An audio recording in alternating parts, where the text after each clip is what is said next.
Every day I did just one thing. I would get close to the prison guard, look at the key on his belt, and memorize its shape in my mind. Back in my cell, I would draw the key on paper for memory.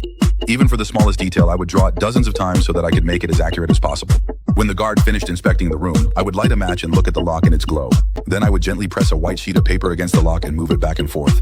This would give me the outer shape of the lock. But the inside of the lock, for that I came up with a method. I rolled up the paper and gently inserted it into the lock. Then I lightly moved it with a wooden stick. In this way, the paper revealed the internal structure of the lock. But just preparing the blueprint wasn't enough. I had to make the key inside the cell. It was hard to find metal, but there was no shortage of wood in the jail. So I decided to make a key out of wood.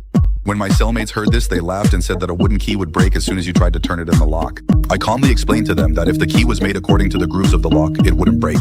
Impressed by my determination, they started to cooperate. Coincidentally, that day we got a chance to work in the woodworking room. I took advantage of the opportunity and using the blueprint managed to craft a good key.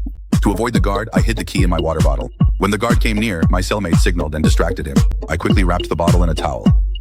The guard became suspicious and ordered us to stand in line for inspection. When he checked the bottle in which I had hidden the key, my heart started pounding loudly. Fortunately, because of the wet towel, the key stuck and didn't fall out.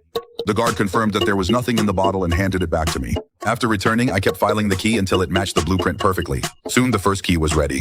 Excitedly, I inserted it into the lock. When I heard a faint click, my heart leapt. I had succeeded, but I knew this was only the first lock. I still had to make dozens more keys so that I could escape completely. After that, whenever I got the chance, I would look at the guard's key and recreate it from memory. However, soon I faced a new problem. How would I open the door from inside the cell? While I was racking my brain over this dilemma, I saw an old prisoner holding a wheel in the workshop and an idea struck me. I made a spinning wooden wheel and fixed the key into it. Through the window, I slowly aimed the key at the lock's keyhole. After several attempts, I finally managed to open the door from inside the cell. I was still excited when I heard the sound of patrolling footsteps. In my panic, I tried to pull the key back, but by mistake, it fell to the ground. In desperation, I chewed some chewing gum, stuck it to a stick, and used it to pick the key back up. When I got the key back, my hands were trembling. I quickly got into bed, my heart pounding rapidly.